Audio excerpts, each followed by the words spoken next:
Você tinha enquanto eu como aqui um canjicão aqui, velho. Pô, canjicão muito bom, mano. Xenoblade Chronicles 3 mais Future Redeem, o dia definitivo da história. Do canal Itinerante. Olha, eu sou o like centésimo, velho. Qualidade full. Vamos lá. Olá, olá pessoal, sejam bem-vindos de volta ao canal e hoje eu tô Olá. aqui muito feliz porque eu tô cumprindo uma promessa que eu fiz há muito tempo atrás. Quando eu comecei esse canal, um dos primeiros conteúdos que eu trouxe foram os resumos de Xenoblade Chronicles 1 e 2. A ideia era não só compartilhar essas Boa. histórias incríveis de um jeito acessível e envolvente, como também preparar o cenário para Xenoblade 3 que estava prestes a ser lançado. E é por isso que hoje eu tô tão empolgado, porque eu tô trazendo não só um resumo da história do jogo, mas também da sua expansão Future Comenta alguma coisa Redeemed. aí que eu tô Com preocupado, isso, a velho. gente fecha o ciclo e explora todas as conexões que essa saga construiu ao longo dos anos. Se essa é a sua primeira vez assistindo um vídeo de resumo da história aqui do canal, a minha abordagem aqui é um pouco diferente de quando eu quero simplesmente discutir uma história. O que eu vou fazer aqui é passar pelos principais acontecimentos do jogo em ordem cronológica e dando as explicações na medida em que elas são dadas no jogo também, então eu não me Perfeito. adianto em nenhum assunto. E isso é por dois motivos. Primeiro é para manter um pouco daquele feeling original da história, e o segundo é que se você tá jogando o jogo, tá parado em um determinado capítulo, ou às vezes você parou de jogar e tá voltando depois de um tempo e você só quer lembrar a história até onde você parou, você pode vir aqui e assistir esse vídeo sem medo de tomar algum spoiler de um acontecimento que você não vivenciou ainda. Sendo assim, Perfeito. prepara a pipoquinha e vem comigo reviver essa história que é A guerra. Comenta alguma coisa aí. Comenta assim, oi. Uhum. Vamos saber que você tá aí. Uhum.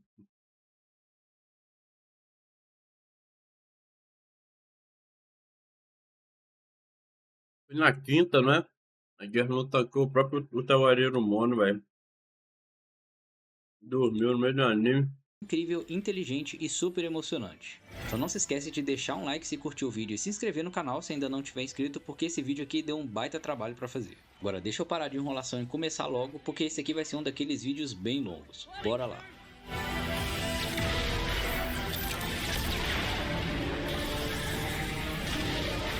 Meu Deus, Jesus. O jogo começa com um grupo de crianças empolgadas assistindo a fogos de artifício em comemoração ao aniversário da rainha. Quem tiver com a série fresquinha na cabeça vai reconhecer o cenário como sendo Alcamoth, a capital real de Bionis e o lar dos High-Entia, uma das raças que a gente conhece lá no Xenoblade Chronicles 1. Tudo parece bem feliz e tranquilo até que o protagonista da nossa história, esse rapazinho chamado Noah, tá correndo por uma praça quando ele testemunha um evento bem estranho. Todos ao seu redor, inclusive os animais, ficam congelados no tempo. Ele então olha para o céu e vê um planeta prestes a colidir com o seu.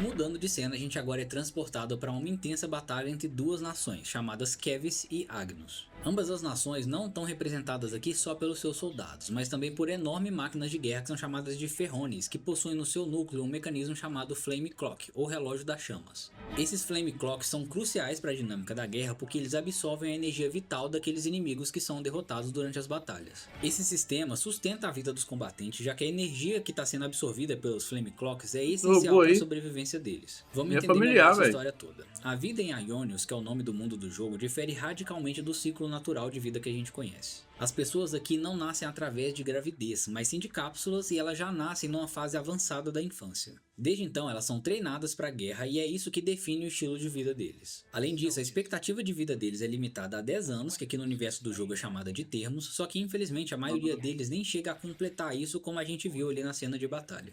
Cada indivíduo pertence a uma colônia e cada colônia possui um Flame Clock que está ligado a ela.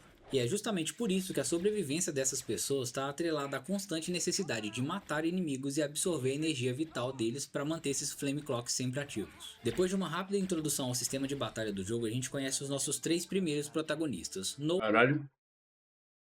Falando nisso, eu vi a música do Drag, sei lá, de Invencível, do Okabe. Acho que é do Okabe mesmo.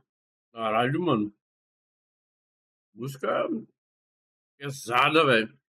Noah, que é um humano, Lance, que é uma mistura de homem e máquina, e a Yuni, que é uma descendente dos High-Entials. Só um rápido parênteses da gente continuar é que todas essas raças são provenientes do mundo de Xenoblade Chronicles 1, e tem um motivo para isso, o qual a gente vai discutir melhor mais pra frente. Eles são soldados da nação de Kevis e Não, é depois de derrotar uma Drag. Eu não poderosa sei máquina pronunciar o de nome guerra dele, que é não. chamada de Levinis, eles vencem a luta. O Noah então nos explica que desde o nascimento todos os habitantes daquele mundo são introduzidos à vida de soldado e logo ali eles já começam uma intensa rotina de treinamento que literalmente toma conta da vida deles. Aqui a gente aprende também um pouco mais sobre esse sistema de idade que o mundo do jogo possui. Todo soldado tem uma tatuagem e essa tatuagem vai meio que Isso. mudando de cor ali, ela vai meio que se desbotando com o passar do tempo e é isso que representa o quão adulto aquela pessoa está. Os poucos soldados que conseguem sobreviver aos 10 anos são honrados com um ritual chamado de Homecoming, onde as suas vidas são entregues às rainhas das suas nações. A figura das rainhas por enquanto é bem misteriosa e só o que a gente aprende aqui a princípio é que a vida de todos os habitantes provém delas e retorna para elas durante esse ritual de Homecoming.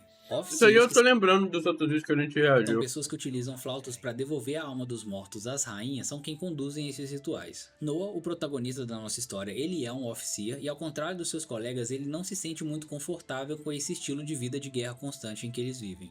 Só recapitulando rapidinho antes de continuar, então cada colônia de Kevis e Agnos possui um Ferronis, que é essa máquina gigantesca de combate, e cada Ferronis possui um Flame Clock no seu núcleo que está conectado à vida de todos os soldados que estão ligados àquela colônia. A chama desses relógios é a força vital para aqueles soldados e permitir que ela se apague é uma coisa que eles têm que evitar a todo e qualquer custo. E é justamente isso que leva eles a frequentemente atacar colônias inimigas para reabastecer a energia dos seus Flame Clocks. Passada toda essa introdução, os nossos 3 primeiros protagonistas voltam para sua colônia, que é chamada de Colônia 9, e é uma colônia de ranking bronze. Eles conseguem tomar um tempo para descansar, só que logo depois eles recebem uma mensagem urgente sobre uma estranha unidade inimiga se movendo num lugar chamado Alfeto Valley. Aparentemente esse alvo está emitindo grandes quantidades de Ether, que é meio que uma forma de energia que existe aqui no mundo do jogo, então os 3, juntamente com um parceiro chamado Muamba, resolvem ir investigar. Assim que eles chegam lá, a primeira descoberta é que o local está envolto numa névoa preta que interfere com os comunicadores de todo mundo. Eles investigam a área e encontram a tal unidade misteriosa, que é uma nave com uma tecnologia totalmente desconhecida por eles. Aqui a gente acaba descobrindo também que não é só a gente que está atrás dessa tal unidade misteriosa. Soldados de Agnos também estão aqui e inclusive os dois acabam atacando a nave e fazendo ela cair. Dentro da nave a gente descobre que tem uma pedra chamada Pedra Uroboros e ela está sendo protegida por um cara chamado Guernica Van Damme e os seus soldados. Eles mencionam um lugar chamado de A Cidade, o qual a gente nunca tinha ouvido falar antes e querem levar essa pedra até lá. É nesse momento que o nosso grupo é atacado por 3 soldados da nação de Agnos, Mio, que também é uma oficial, Senna e Tayo. Durante a luta, o Guernica acaba intervindo ali, questionando por que diabos a gente está se enfrentando daquele jeito. E ele inclusive aparenta reconhecer a espada do Noah, que é uma arma chamada Lucky 7. E a gente vê o Noah, que é uma pessoa que já questionava um pouco esse estilo de vida, concordando que alguma Ele é coisa quase o parece hiato, estar né, errada velho? com essa situação. É nesse momento que um novo inimigo surge, esse Deus da monstrão aí chamado calamidade. Mobius, e ele mata o Muamba e um amigo da Mio também.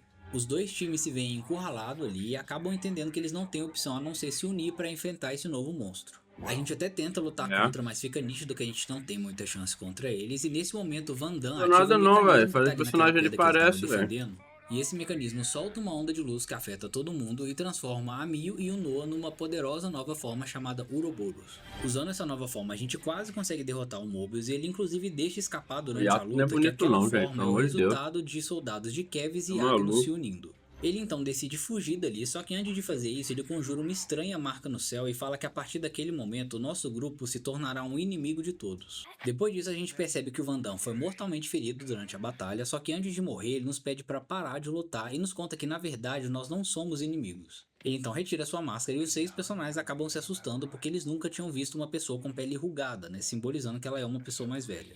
Isso bate certinho com o que a gente tinha aprendido sobre o modo de vida deles, né, já que eles têm apenas 10 termos para viver, eles sempre acabam morrendo muito jovem. Ele nos conta que agora os nossos 6 personagens são Uroboros, e inclusive a chama que tinha no olho deles, que representava os seus Flame Clocks, mudou e agora representa uma espécie de serpente. Durante essa conversa a gente descobre que a Mio infelizmente já está no final do seu 10º termo, ou seja, está no final da vida dela e ela tem aproximadamente 3 meses de vida restantes. O Guernica então nos instrui para ir para uma região chamada Sword Mart e ele diz que é lá que a gente encontra a cidade, que a gente precisa ir lá para a gente descobrir a verdade sobre o nosso mundo e sobre a guerra em que a gente vive. Ele então acaba morrendo e a Mio e o Noah tocam suas flautas para realizar o ritual de entrega da alma dele. O grupo, que tá bem confuso com tudo aquilo que acabou de acontecer, decidem se separar e voltar para suas respectivas colônias. Só que lá eles descobrem que alguma coisa misteriosa aconteceu quando aquele Mobius falou que eles se tornariam inimigos de todos, e todos seus colegas não estão reconhecendo eles, inclusive eles têm agora um brilho vermelho na íris e estão atacando eles quando eles se aproximam. Eles se veem forçados a recuar, se reencontram e percebem que infelizmente eles estão sem opção, e decidem se unir e buscar a cidade mencionada pelo Van Damme. O segundo capítulo começa com uma cena onde a gente vê o Noah, o Lance e a Yuni ainda crianças no seu campo de treinamento e eles são atacados por umas tropas de Agnus. Felizmente eles são salvos por uma combatente mega experiente chamada Silvercoat Ethel, que é da Colônia 4.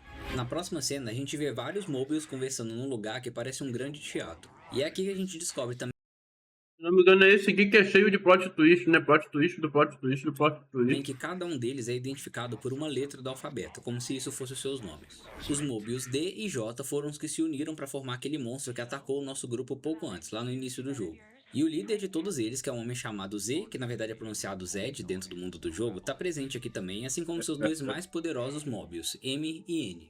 Eles conversam um pouco e no fim eles decidem que o Mobius K é quem é o próximo a ir atrás do nosso grupo. Aqui a gente aprende também que cada cônsul é responsável por uma das colônias do jogo, tanto em Kevis como em Agnus. Os soldados das colônias veem os cônsuls como se eles fossem os seus superiores, como se fosse, sei lá, uma espécie de sargento deles, e não fazem ideia que por trás dos bastidores eles estão ali todos juntos envolvidos em um plano muito maior. Voltando pro nosso grupo, a gente vê uma conversa entre a Senna e o Lance questionando se os outros membros do grupo também vão conseguir se transformar como o Noah e a Mio fizeram. Eles ainda estão tentando desvendar toda essa história, porque tudo aquilo ali ainda é um mistério para eles, mas eles acabam concluindo que a chave é eles estarem em contato com algum desejo ou emoção muito forte para conseguir provocar aquela transformação.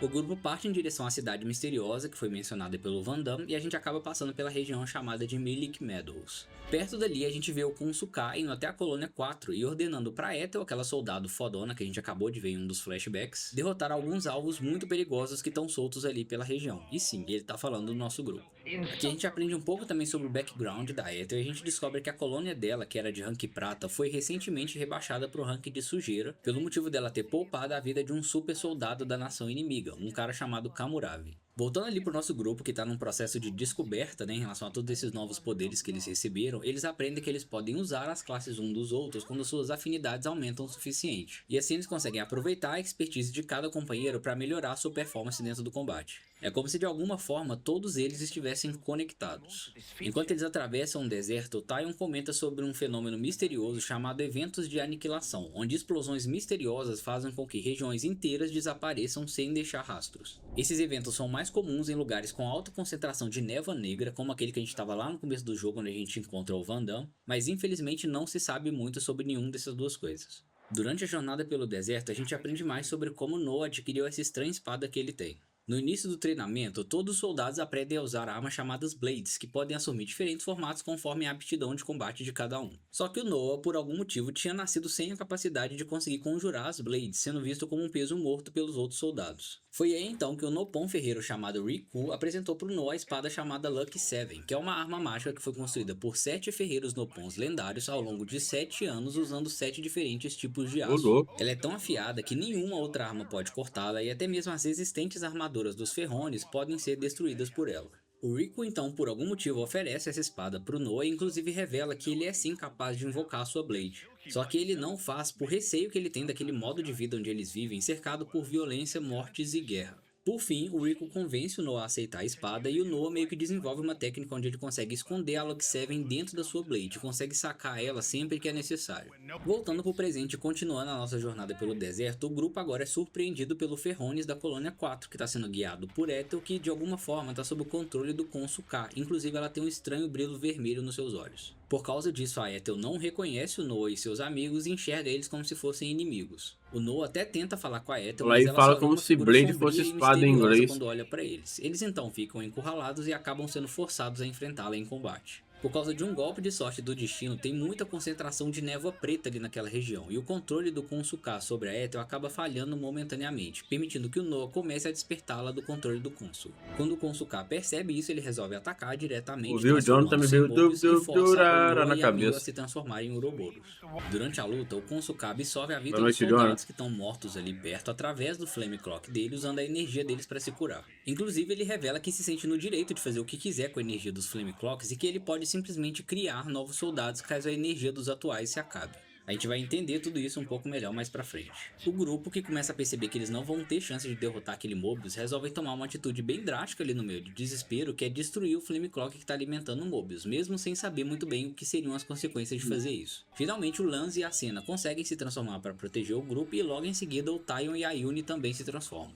Por fim, o Noah e a Mio também se transformam e atacam o Flame Clock. O Noah saca a Lucky 7 e consegue destruir o Ferrones da Colônia 4 juntamente com o Flame Clock que estava no seu núcleo. You're Interlink! But why? Uai.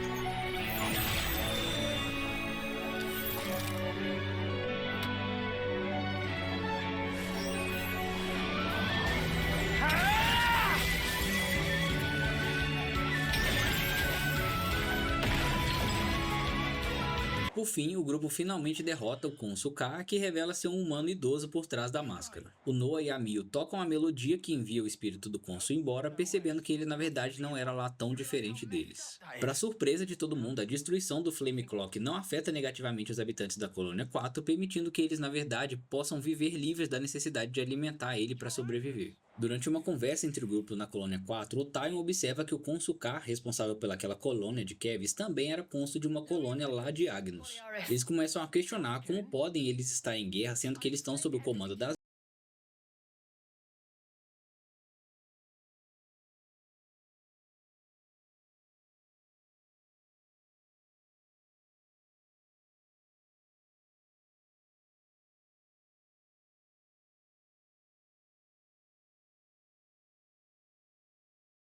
mesmas pessoas, eles inclusive começam a questionar se as rainhas também podem estar envolvidas nisso tudo. E logo antes do capítulo acabar, a gente vê uma cena onde as rainhas descobrem os acontecimentos recentes e ordenam que os Uroboros sejam mortos a qualquer custo.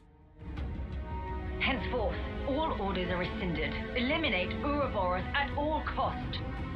A gente começa o próximo capítulo presenciando os habitantes da Colônia 4 se adaptando à nova realidade sem o uso de um Flame Clock. Aqui também a gente aprende mais sobre a rivalidade entre Esse a aqui eu Aether e o deixo Camuravi, que é o um Ímpera soldado que usa reclamar, lança velho. e é considerado o mais poderoso do reino de Agnus. O que rolou foi que durante uma batalha mega épica entre os dois, houve uma falha técnica que causou um mau funcionamento no Ferrones do Camuravi. A Aether até poderia ter matado ele ali naquele momento, mas decidiu poupá-lo, e foi isso que resultou no rebaixamento da colônia dela de rank prata para o ranking sujeira.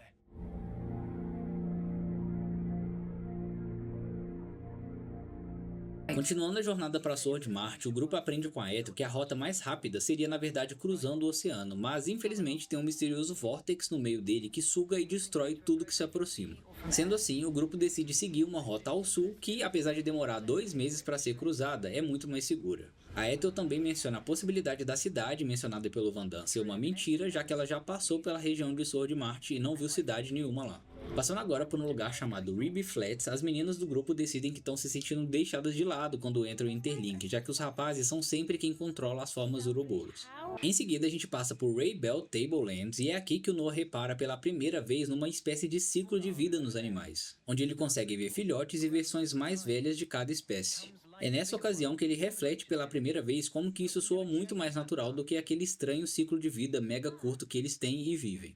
Logo em seguida a gente vê o Taion se lembrando de uma conversa que ele teve com Nimue, que é uma veterana e querida amiga que é quem ensinou ele tudo sobre estratégia. Ele se recorda que ela amava umas árvores chamadas safrônias, uma das quais está em frente ao grupo naquele momento. Em uma próxima cena a gente vê o Khonshu J planejando fazer de Izzult, que é o líder da colônia Lambda e um antigo mestre do Taion, um peão naquela caçada contra os Ouroboros. Ele até considera controlar a mente dele como o Khonshu Ka fez com a Ethel, só que decide agir de outra forma.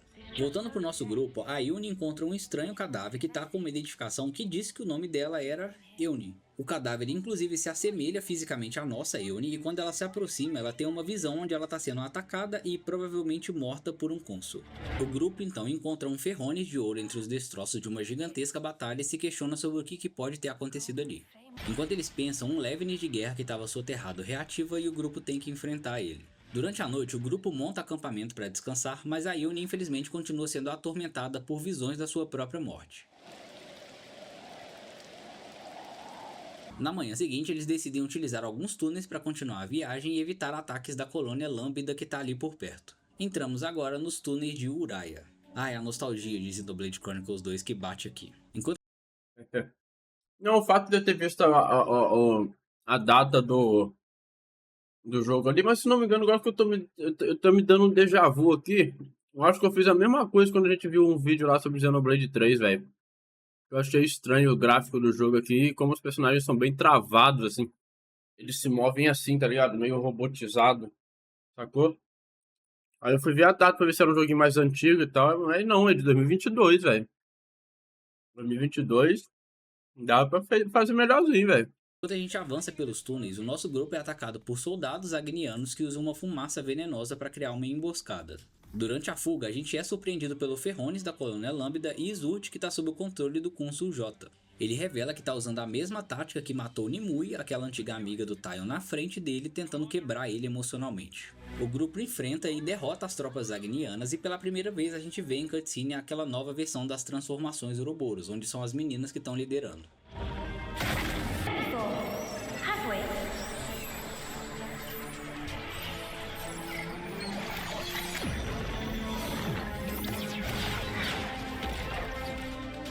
Depois de derrubar o Ferrones e abrir uma brecha nas defesas, o Noah e a Mio atacam o Flame Clock e conseguem destruí-lo também, descobrindo que o Isurd que eles estavam enfrentando era na verdade uma cópia feita pelo Cônsul J. Como se isso não bastasse, a gente descobre também que o Cônsul J na verdade é o Yoran, aquele amigo do trio de Keves que morreu numa batalha quando eles eram crianças. A habilidade especial dele é usar a memória das pessoas para criar clones de barro, como ele fez com o Isurd. Aqui também a gente vê uma lembrança do momento que o Yoran morreu. Durante um ataque de Agnus ao acampamento onde os meninos estavam, o Yoran empurrou o Lance para salvar ele de vários escombros que estavam caindo, só que infelizmente ele não conseguiu sair a tempo e morreu soterrado. Voltando ao presente, ele meio que agradece ao grupo por sua morte e diz que é assim que ele teve a oportunidade de se tornar um Mobius, e logo em seguida ele vai embora. Voltando para a colônia Lambda, a gente encontra o verdadeiro Isurd e descobre que felizmente ele tá bem.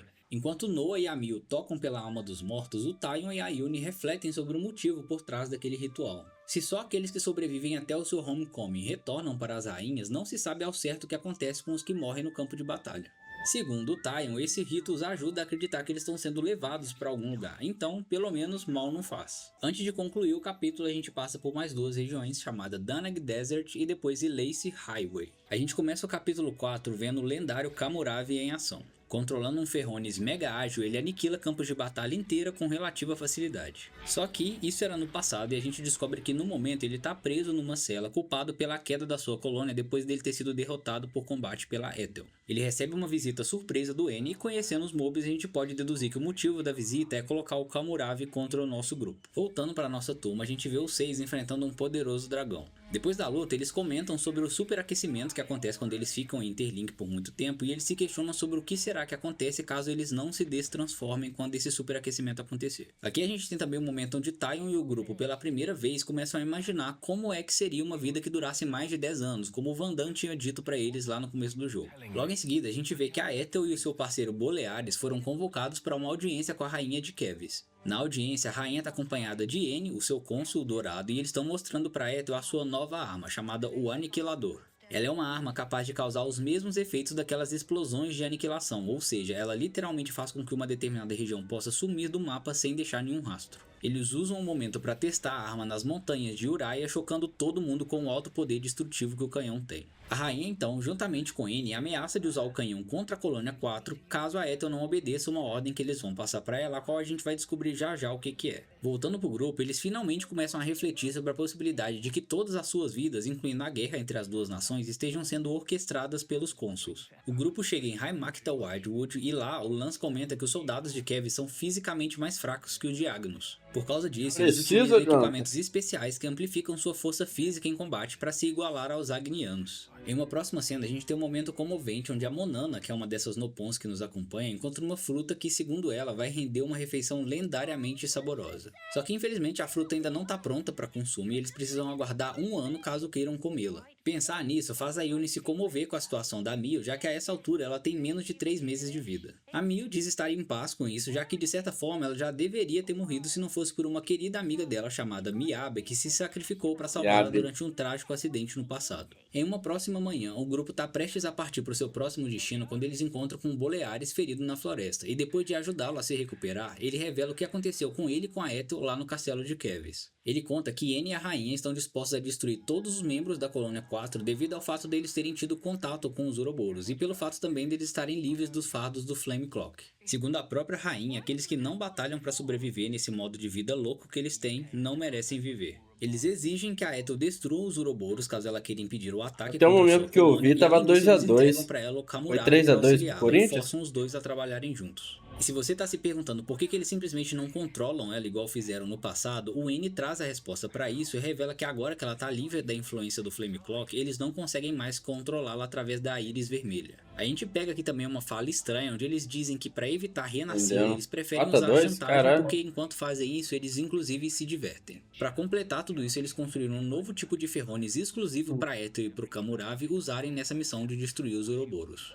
A Ethel ajudou o Boleares a escapar justamente pra ele alertar o grupo, mas ela teve que ficar pra trás pra cumprir as condições da chantagem feita pela rainha e por N. O nosso grupo, reconhecendo que eles são os culpados pelo que tá prestes a acontecer com a Ethel e a sua colônia, resolve desviar da sua rota para ir até o castelo de Kevs e destruir o tal canhão antes que seja tarde demais. Eles planejam usar uma entrada escondida que fica na parte de trás do castelo, que é usada para receber suprimentos de uma mina próxima. Em uma nova cena, a gente vê a Ethel e o Kamuravi contemplando seus novos ferrones. Diferente do padrão, esses ferrones foram criados com Flame Clock especiais que estão ligados diretamente à vida da Ethel e do Kamuravi. O que isso significa é que quanto mais eles se empenharem em combate, mais poderosos esses ferrones vão se tornar, mas também eles vão morrer caso o Flame Clock deles sejam destruídos. Voltando pro nosso grupo, a gente vê uma cena bem comovente onde a Mil desabafa sobre o desespero de ter apenas 2 meses de vida. Cada dia de descanso e cada desvio que a gente toma torna mais real a possibilidade de que ela não vai viver o suficiente para ver o fim da nossa jornada, e isso tá abalando ela profundamente. No dia seguinte, a Mil retorna pro Noah e pede desculpa pra ele pela explosão de raiva que ela teve na noite anterior, apesar de ter sido compreensível, e revela pra ele que a flauta que ela utiliza pertence a uma grande amiga chamada Miyabi, que é aquela que ela disse ter salvado a vida dela no passado.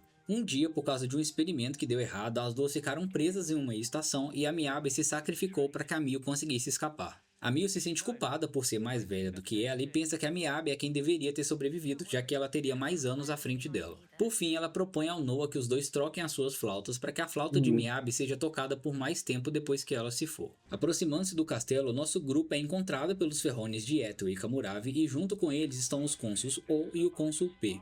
Ver cônsuls de Kevs e Agnus trabalhando junto confirma para o nosso grupo que há algo maior acontecendo por trás dessa guerra e que os cônsuls estão diretamente envolvidos nessa manipulação toda. O cônsul O tenta ativar o controle da íris do Kamuravi para forçar ele a lutar com mais intensidade, mas ele surpreende todo mundo ao furar o próprio olho para evitar ser controlado. Nesse momento, ele e a Ethel decidem usar sua liberdade para fazer o que querem ao invés de serem controlados pelos cônsuls e então eles partem para um último duelo entre si. Numa tentativa desesperada de recuperar o controle, os cônsuls decidem usar o Flame Clock dos ferrones para absorver a força vital de Ethel e do Kamuravi. Percebendo o que está acontecendo, eles decidem se sacrificar ao invés de serem controlados e atingem um ao outro pela última vez, destruindo os Flame Clocks dos ferrones, mas morrendo como consequência disso. Os cônsuls decidem atacar o grupo diretamente e revelam que eles também possuem a habilidade de utilizar Interlink para se fundirem. Só que, mesmo com os dois se fundindo, o grupo consegue derrotá-los e partimos para o castelo de Kevs. Chegando lá, aproveitamos que o local está infestado de névoa preta para passar despercebido pelos cônsuls. Quando a gente alcança o núcleo do Aniquilador, somos atacados novamente pelo primeiro Mobius que a gente conhece lá no comecinho do jogo e a gente descobre inclusive que ele é a junção do cônsul J, que é o Yoran, e o cônsul D.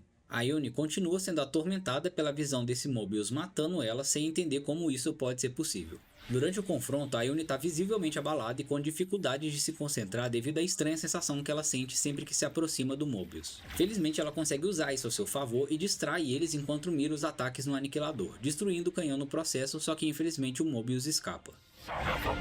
O grupo continua com seu plano de escapar e adentra ao castelo para procurar um rio que em teoria os levaria para fora. Enquanto eles buscam a rota, eles se perdem pelo castelo e acabam na sala do trono da rainha, literalmente o coração da base inimiga. Lá eles veem as cápsulas de onde nascem e se surpreendem ao ver uma nova Ethel sendo preparada para nascer. É ali que eles começam a entender o significado da frase que ensinava que as suas vidas vêm da rainha e retornam para ela. Enquanto eles debatem confusos sobre o significado daquilo tudo, eles são surpreendidos pela própria rainha de Kevs, Melia Antiqua, que está acompanhada de N. Ela diz que por causa das suas transgressões eles precisam ser eliminados porque eles são uma ameaça para o funcionamento do mundo. Eles tentam atacá-la, mas os seus ataques se demonstram ineficazes. Ela começa a conjurar uma magia especial para atacá-los, enquanto prepara o ataque, algo inesperado acontece. Faíscas começam a sair do seu corpo e o seu rosto se desprende da sua cabeça, revelando que a rainha é na verdade um robô que está sendo controlado por algo ou alguém. N se prepara para executar um ataque final na nossa turma quando um grupo de estranhos chamados de The Lost Numbers, que são os números perdidos, invadem um castelo com naves semelhantes àquela Essa que o máscara Van me Damme lembrou o estava Tavarero utilizando lá no Mono, começo velho. do jogo. Noah e o nosso grupo aproveitam o caos que aconteceu ali e conseguem escapar. Depois deles saírem, N se encontra com M e eles acabam removendo a sua máscara, revelando serem na verdade Noah e Mio. Unchanging. Plot twist aí acontecendo, velho. O grupo finalmente chega em Sword Mart, que é a base daquela Elipse. grande espada que estamos perseguindo desde o começo do jogo. Assim que chegamos lá, somos surpreendidos novamente pelas naves que atacaram o castelo e dessa vez eles se identificam oficialmente pra gente como os Lost Numbers. Conhecemos aqui a Monica Van Damme, filha do homem que nos tornou Ouroboros no início da nossa jornada. Conhecemos também a Shania, uma das líderes do grupo, e seguimos as duas para dentro da base da espada, onde a gente descobre que existe uma gigantesca cidade que serve como base de operações para eles. Enquanto a gente caminha pela cidade, eles percebem que muitos parecem assustados e receosos com a presença dos 6 novos Ouroboros ali entre eles. Já Não, o nosso velho, grupo, a por gente sua reage vez, de estranha sempre ver aqui. A gente não acabou de reagir a VTube aí, ó. Tem que vir mais VTube. crianças, velhos e adultos, já que isso confirma o quão diferente é o ciclo de vida deles em relação àquele que a gente tinha aprendido a princípio. Uma turma em particular trata o nosso grupo com ainda mais rispidez e a Aí, Mônica ó. nos conta que eles estavam React treinando para serem os próximos diversificado, Ouroboros ao VTuber. invés da gente. Mônica também nos revela que tá vigiando a gente já tem um tempo em busca de alguma oportunidade para nos contatar. E quando a gente invadiu o castelo de Keves, eles viram uma oportunidade não só de nos salvar, como também de resgatar alguns dos que eles chamam de módulos de crescimento, que são aquelas cápsulas que tinham as pessoas dentro. Enquanto a gente caminha pela cidade, ela mostra uma gigantesca pilha de corpos de soldados de Keves e Agnus que tá na base da espada e revela que aquilo é o que acontece quando vivemos presos no ciclo de vida Nem criado reclamar pelos ali, lobos. velho, pelo Vemos também tamanho. os módulos que foram Já tem um parreco resgatados e bonito, finalmente velho. entendemos melhor o funcionamento de toda essa história do jogo. Esse modo de vida dos habitantes de Keves e Agnus que a gente conheceu desde o começo do jogo foi criado pelos Mobius para que ambos estivessem constantemente derrotando um ao outro e alimentando os Flame Clocks. Os relógios, na verdade, servem para dar poder e energia aos Mobius, que por sua vez reciclam aqueles que morreram para que nasçam novamente e assim continuem um ciclo interminável para fornecer energia a eles. A Eone finalmente Mas é o quê? No ocidente não tem bosta nenhuma de bom, velho? entende o que era aquele corpo de si mesmo que ela havia visto no passado, assim como as visões que ela vem tendo que são na verdade lembranças da sua morte anterior. Os Lost Numbers por vezes capturam cápsulas e as mantêm apreendidas, de forma que ao menos aqueles que estão dentro delas acabam saindo do ciclo dos Mobius, e por estarem fora de todas as guerras e dessa questão de Não, ficarem velho. Live lendo a Bíblia ia saindo do ser rap ciclo dos mesmo. Mobius, e por estarem fora de todas as guerras e dessa questão de ficarem alimentando os Flame Clocks, fazer isso também é uma forma de enfraquecer os Mobius aos poucos. Mônica nos conta que todos os habitantes da cidade de hoje são descendentes dos primeiros Ouroboros. Ela então nos leva à Sei mesmo maternidade não, para que velho. o grupo possa ver os bebês e eles ficam emocionados ao descobrir como uma pessoa realmente nasce. O nosso grupo caminha Minha pela grande cidade, barreira pro inglês. Eu tenho que aprender inglês ouvindo só, não lendo. ficam emocionados ao descobrir como uma Foda. pessoa realmente nasce. O nosso grupo caminha pela cidade, vê crianças brincando, pessoas sorrindo, casais apaixonados e fica visível a felicidade em ver a possibilidade de uma forma de vida que não seja voltada para guerra e violência. Até mesmo o conceito de romance precisou ser explicado para eles, apesar da Mio e do Noah já estarem inconscientemente se familiarizando com esse conceito. Apesar dessa chuva de informações, todos seus instintos os mostram que aquele é o modo correto da vida. Depois disso tudo, a Mônica nos leva até uma sala com estátuas dos fundadores da cidade, que são os Não, primeiros quero dica não, Ouroboros, os velho. quais a gente vai conhecer mais na DLC Future Redeemed. Ela também explica que o poder dos Ouroboros veio das duas rainhas originais de Keves e Agnus, e só podem existir 6 Ouroboros por vez. A pedra que está presente na sala é responsável por esse poder, dando aos indivíduos aptos a isso que estiverem ao redor quando ela for ativada. Existem poucas dessas pedras criadas, então é necessária extrema cautela ao decidir quem serão os próximos Ouroboros. Já sobre as rainhas, ela nos revela que as verdadeiras versões delas Começar estão essa em algum semana, lugar velho. adormecidas e o apoio delas vai ser fundamental na luta contra os Mobius. A lenda diz que essas rainhas possuem a capacidade de viver muito mais Mas o anos do único que o dia que eu normal, tenho e o pra principal objetivo dos Lost estudar um Numbers pouquinho nesse do inglês é momento domingo, velho, de encontrá-las, manhã. apesar deles terem nenhuma ou poucas pistas. Encontrando a rainha e utilizando o poder dos Ouroboros, há a esperança de finalmente quebrar o ciclo de Pô, falando nisso, eu não tenho postado os vídeos que a gente tá reagindo aqui, tá? Tem que ver quanto que tá a memória do PC, viado. Não, tá tranquilo ainda, tem memória. Guerra criada pelos Mobius e permitindo o poder dos Uroboros, há a esperança de finalmente quebrar o ciclo de guerra criado pelos Mobius e permitir que todos os cidadãos possam viver uma vida como aquela que a gente estava presenciando, onde esse ciclo da natureza de gerar bebês, crianças, adultos, ter paixões e muito mais felicidade finalmente vai ser uma possibilidade real para todos. Haverá mais na vida do que apenas lutar e lutar daquela forma sem sentido que eles conheciam até aqui. Apesar de tudo isso, a gente vê que nem todos ali na colônia pensam igual a Mônica. Alguns estão Tem que felizes em aprender simplesmente gramática, cara. Não tem como tu aprender inglês sem aprender a gramática, pô. Tu tem que saber onde encaixar todos os verbos ali, tá ligado? Os adjetivos. Pô, senão fica complicado, velho. Comendo postar logo o quê? Que antes da merda. Vou postar. Ainda tem 100 e poucos gigas ainda. isso, a gente Tá vê que nem tranquilo. todos ali na colônia pensam igual a Mônica. Alguns estão felizes em simplesmente se esconder e viver o resto das suas vidas estagnados. Se você parar pra pensar, esse desejo por estagnação até lembra um pouco a ideologia dos Mobius, não lembra? A gente vai falar melhor Ah, mas sobre eu quero saber as regras do inglês, pô. Eu quero sair falando isso um pouco mais pra frente. Apesar de não igual saber um exatamente brasileiro, tudo que vai, precisa no ser inglês. feito para alcançar esses objetivos, o que Mônica e os Lost Numbers mais têm feito atualmente é aquilo que está no seu alcance. Sequestrar a maior quantidade possível de módulos de nascimento para que, com menos pessoas presas no ciclo dos Mobius e alimentando seus Não, Flame mais Clocks, bola, eles velho. possam ir gradualmente. É porque no nosso linguajar é mais fácil, velho. No nosso linguajar a gente é tão preguiçoso, o brasileiro é tão preguiçoso que a gente abrevia um monte de palavra, velho. A gente nem fala a palavra completa, tá ligado? Ficando mais fracos. Vendo tudo aquilo que está diante deles, o grupo instintivamente sente a Inventa verdade nas gíria pra palavras da poder Mônica e em agilizar tudo o aquilo que eles estão processo. vendo e assim É isso decidem se aí. juntar à resistência. Antes de encerrar a conversa, no entanto, o Noah sente algo familiar ao ver a estátua de um dos Coisa fundadores, o Nephilim. parecida. Mas isso é Aí, mais ó. um detalhe que a gente vai esclarecer quando estiver falando sobre a DLC Future Redeemed. Em seguida, o grupo começa a pensar no próximo plano e Mônica nos conta que existe uma pessoa que diz saber informações sobre o possível paradeiro das verdadeiras rainhas. O problema está no fato dessa pessoa, que é chamada de Gondor, tá presa no castelo de Agnus e ela vai ser executada na próxima lua cheia em um rito que os Mobius fazem, executando seus prisioneiros publicamente para que sirvam de exemplo para os membros da resistência. Começamos então o processo de bolar um plano para entrar no castelo antes do eclipse, que vai acontecer em Não, porra, eu quero aprender inglês, eu quero saber escrever também, né, caralho? Não quero só aprender a. Obviamente, o primeiro passo que eu quero saber é entender o que tá escrito ali, tá ligado? Obviamente, aí já dá uma agilizada pra caralho. Mas eu quero aprender a escrever também, me comunicar em inglês também. Faz falta, viado. aproximadamente um mês. E por falar em um mês, mais uma vez a gente vê a angústia no rosto da Mio quando a gente fala sobre esse assunto. Mônica nos confirma que o tapa-olho que ela nos forneceu anteriormente possui uma tecnologia que nos torna invisíveis para os Mobius, nos permitindo enfim executar planos dos quais eles não vão poder se antecipar e evitar. Depois da conversa, nós vamos até um Nopon chamado Semon para encontrar uma forma de entrar no castelo de Agnus e com sua ajuda construímos um super barco capaz de nos guiar pelos mares. Em uma próxima cena, a gente vê a Yuni observando as pessoas encapsuladas que foram resgatadas pelos Lost Numbers. Mônica se junta a ela e Yuni questiona sobre por que não acordá-los ali para que eles auxiliem na luta. Mônica então nos responde que só vai despertá-los quando conseguir criar um mundo onde eles possam fazer suas próprias escolhas e viver em liberdade. Cara, Ela mas o também português a gente aprende na escola, né, velho? A gente já desde criança, ao longo dos anos, a gente aprende o português, porra. O inglês é diferente.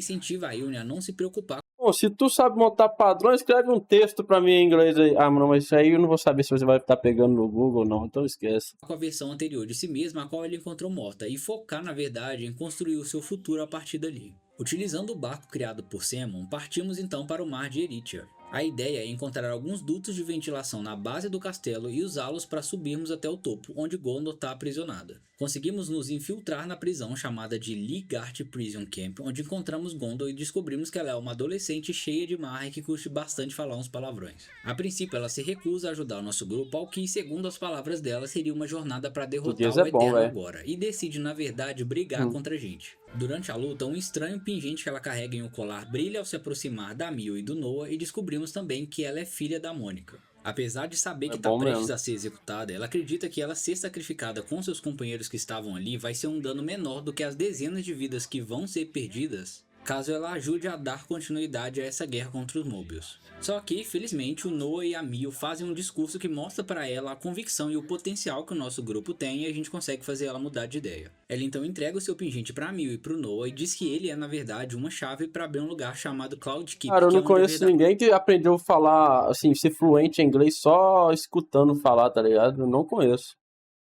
Tipo assim, eu vou citar com as pessoas que eu falo diariamente no Lethal Company, por exemplo.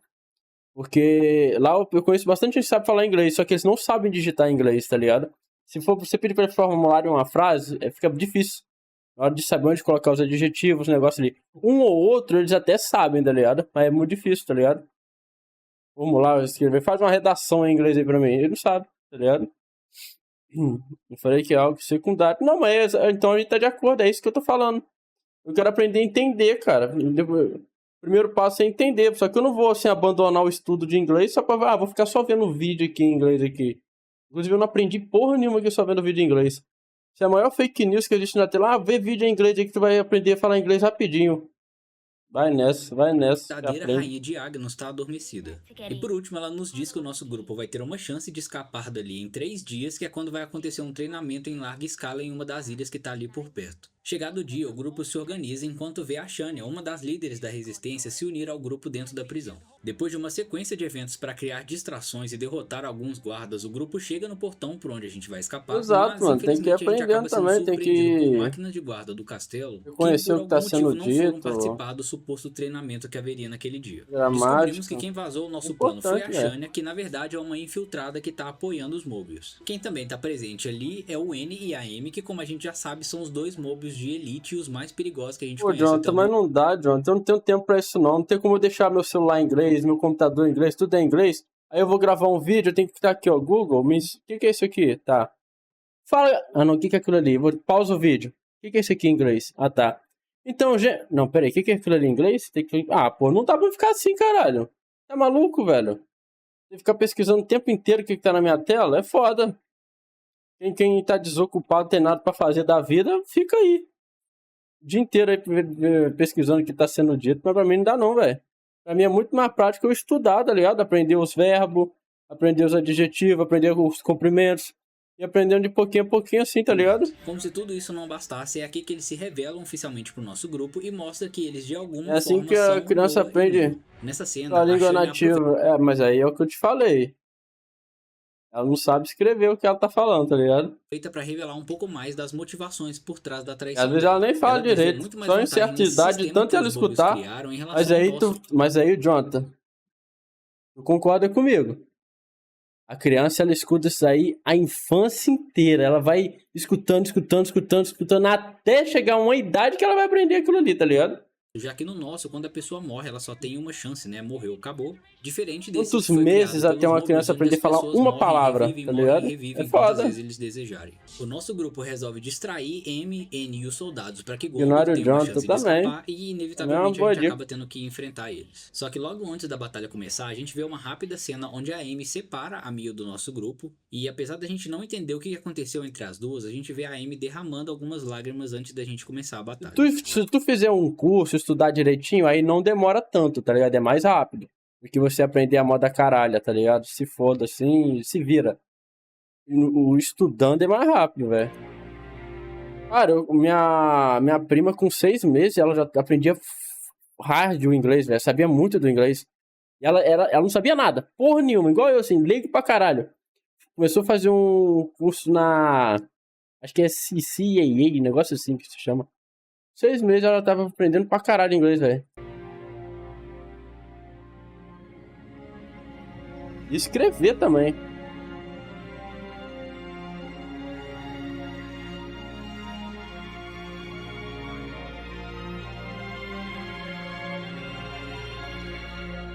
Pra falar, aí eu concordo. Vendo o vídeo, se comunicando com quem fala o inglês, né? Aí, sim, aí você melhora bastante a fala, né? Pra falar inglês perfeitamente, só conversando mesmo. Aí sim eu concordo, que é interação. Durante a luta, a gente descobre que o principal poder da Amy é o controle mental, e ela usa isso para fazer com que os membros do nosso grupo se enfrentem. Felizmente, o Taion descobre uma forma de usar os seus mundos para identificar quem está sendo controlado, e isso faz com que eles consigam lidar com esse ataque especial dela. O N então decide interferir na luta e infelizmente contra ele o nosso grupo ainda não tem a menor chance. No momento de desespero, a Senna e o Lance decidem ultrapassar o seu limite de tempo de transformação para tentar provocar um daqueles eventos de Mas aniquilação socializar e é levar foda, o mano. N Como é que vai consigo durante a trocar, explosão. bater O que papo eles não sobre esperavam assuntos, é que tá a ligado? Kusushi Sempre você não fosse sabe aparecer nem o quando que eles estavam prestes a escrever, explodir e ela vai usa os seus dizer, poderes você para fica cancelar o travado. interlink deles. Sob essa condição, já que a X está anulando completamente todos os poderes do nosso grupo, a gente acaba sendo capturado. O N é tão cruel que ele captura o grupo sabendo que em aproximadamente um mês vai ser o fim do ciclo de vida da Mio, e ele pretende fazer do homecoming dela um show o qual todos nós seremos forçados a assistir. E é aqui, inclusive, que a gente tem uma revelação bem impactante. Ele conta pra gente que aquelas pessoas que conseguem cumprir o ciclo de 10 anos e atingem um homecoming, não retornam para continuar fazendo parte daquele ciclo eterno. Em outras palavras, quem consegue cumprir os 10 anos, na verdade, morre definitivamente. Isso deixa claro o quão doentio é o comportamento dos Mobius, porque eles precisam fazer as pessoas estarem se enfrentando o tempo todo e se matando o tempo todo, porque só sob essas condições é que eles absorvem a energia vital deles para os Flame Clocks. Caso contrário, a pessoa vai ter uma morte da qual ela não vai ressurgir nesse ciclo eterno. Crippling despair. That is the hubris of fools who cling blindly to their hopes, only to find them dashed on the rocks. Eu confesso que essa questão demorou um pouco para fazer sentido para mim, afinal de contas, se o Zed criou as regras e é do interesse dele que as pessoas estejam presas no Eterno agora, por que quem alcança o Homecoming pode escapar? O jogo não responde isso de forma clara, mas acredito que isso seja uma forma de filtrar aqueles soldados que são mais fortes e resistentes, já que eles poderiam, em um novo ciclo, interferir em seus planos, seja através de questionamentos ou da própria força.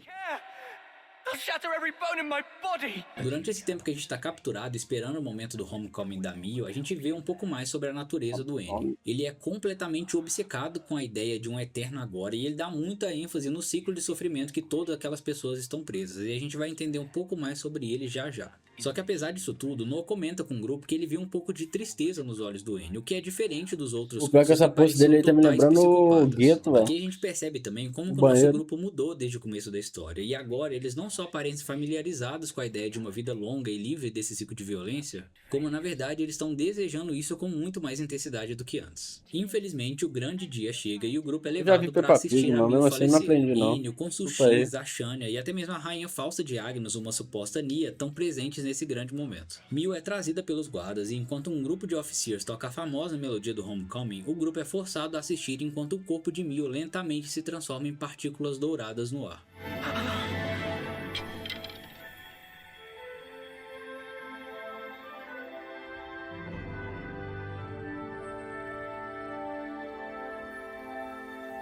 Eclipse.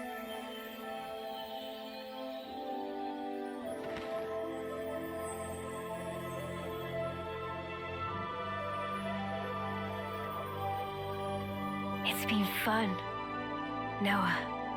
Mio! Mio.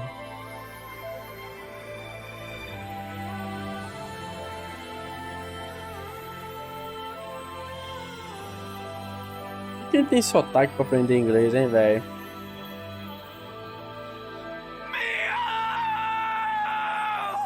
N vai até Noah e ergue a sua espada no ar, pronto para executá-lo, até que começamos um novo capítulo presenciando um jovem questionando Noah se ele estava satisfeito com o futuro que ele escolheu. Se aquele ciclo de repetição que é chamado de O Eterno Agora, que ele se esforçou tanto para manter, tá valendo a pena. Noah começa então a receber algumas visões do passado que finalmente começam a esclarecer pra gente algumas coisas. Na primeira delas, vemos um grupo dos Lost Numbers dando uma outra versão do Noah, que é um Noah lá do passado, a notícia de terem finalmente conseguido ativar a Pedra Ouroboros. A Mio também está presente, eles demonstram empolgação com o fato de que, de alguma forma, em mais ou menos 3 meses eles vão ter uma chance de tomar o mundo de volta dos Mobius. Infelizmente, logo em seguida a gente vê essa Mio morrendo em algum tipo de batalha e o Zed aparece questionando Noah sobre as suas motivações e a falta de poder dele para lutar a favor dos seus ideais. As visões pulam de novo e agora a gente vê uma nova versão de Noah e Mio que de novo estão sendo derrotados por Zed. Aqui a gente começa a ter a impressão de que o Zed está tentando quebrar as emoções do Noah de alguma forma, como se ele estivesse tentando convencer ele a algo.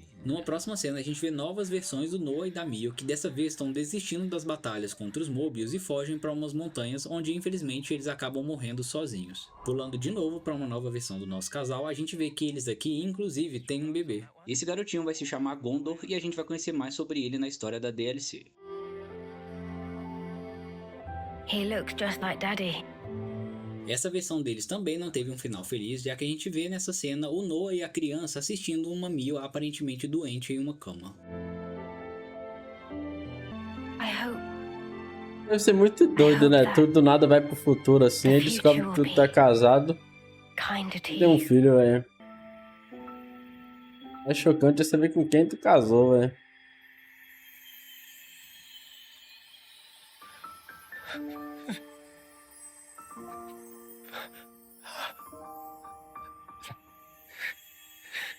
Voltando agora pro nosso Noah atual, que é quem tá conversando com aquele garotinho misterioso, ele conta pra gente que esse ciclo se repetiu por muito e muito tempo, até que o Noah fez uma escolha que mudou tudo. Voltamos então para as visões e vemos dessa vez uma conversa entre um dos Noahs do passado e o Zed.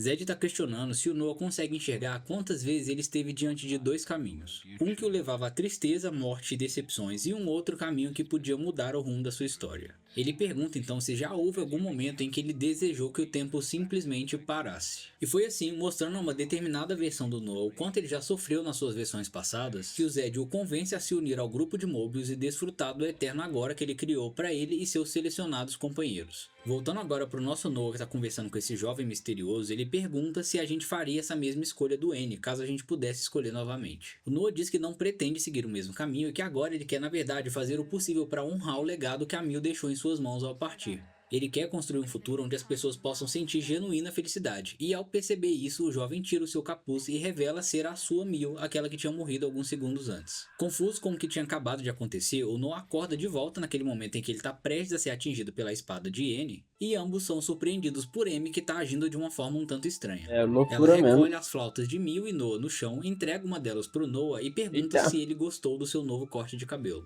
E é aqui que a gente tem um baita plot twist e entende melhor o que acabou de acontecer. Durante aquela batalha onde a gente foi capturada, Amy usou seus poderes para conversar telepaticamente com a Mil. Lembra quando eu comentei de uma cena onde as duas foram Eu momentaneamente não sei, não. separadas? Então, foi ali. Utilizando seus poderes, Não ela sabe conseguiu como naqueles se poucos sucedeu, segundos às vezes contar só toda essa tropeçou história ali, pra caiu Mil em do cima nosso grupo, dela e e- sabendo o fim que ela estava prestes a ter, decidiu Pois. trocar de corpo com ela. Acontece que a Amy, parceira do N, não estava feliz vivendo sob o Eterno agora. Ter que utilizar a vida das pessoas como combustível para manter a sua própria vida eterna não era algo que a deixava feliz, e ela só fazia isso por causa do N.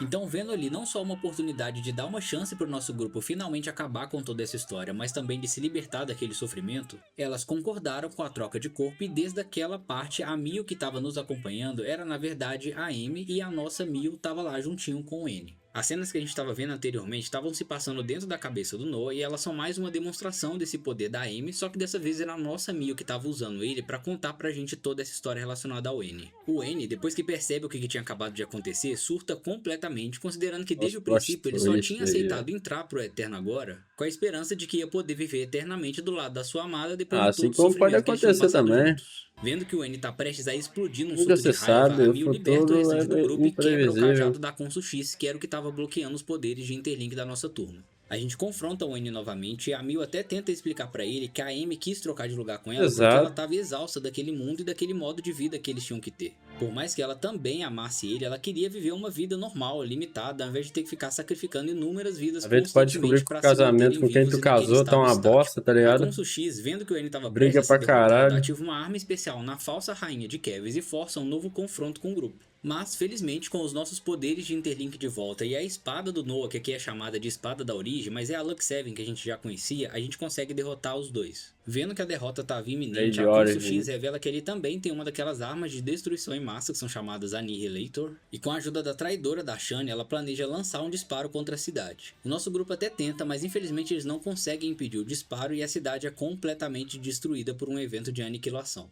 X e N decidem fugir e a Gondor aparece para ajudar o nosso grupo. Ela nos conta que, anteriormente, a Mil tinha alertado ela sobre o possível ataque e eles aproveitaram o fato da cidade ser, na verdade, um gigantesco Ferrones e moveram ela para outro lugar. A Shania, quando é confrontada pela Gondor, acaba se matando, atirando em si mesma, mas a gente sabe que esse já era o plano dela desde o princípio, porque é assim que ela vai acabar se tornando uma cônsul. Passado toda essa confusão, a gente começa a próxima cena vendo o Noah confessando entender melhor os sentimentos do N agora. Segundo ele, o momento desesperador que ele tinha acabado de viver de assistir a Mil morrendo diante dos seus olhos fez com que ele quisesse fazer o tempo parar se ele soubesse como fazer isso. A Mil comenta também que quando a Amy decidiu trocar de corpo com ela, um dos principais objetivos dela era passar a maior quantidade de informações o possível para o nosso grupo, porque ela viu na gente o potencial de ser aquela versão deles que finalmente ia conseguir pôr um fim em toda essa história do Eterno Agora. Ela aproveita e nos leva num lugar cheio de destroços e conta pra gente que ali era a localização da primeira versão da cidade. Pra entender melhor toda essa história, a gente vê um diálogo antigo entre o Zed e o Noah que tinha acabado de se tornar um dos Mobius. Nessa cena, o Zed tá mostrando pro Noah o corpo da Mil totalmente sem vida e diz que caso o Noah queira revivê-la, ele vai precisar usar a vida de todos os habitantes atuais da cidade como energia vital pra ela. Não dá pra saber exatamente quanto tempo passou desde que essa primeira proposta foi feita, mas teve um momento em que o Noah finalmente quebrou, se transformou na personalidade que a gente hoje conhece como o N, e o grande marco dessa transformação foi ele ter concordado em pagar o preço proposto por Zed e atacado a cidade, matando inclusive várias pessoas que eram descendentes daquela antiga versão dele.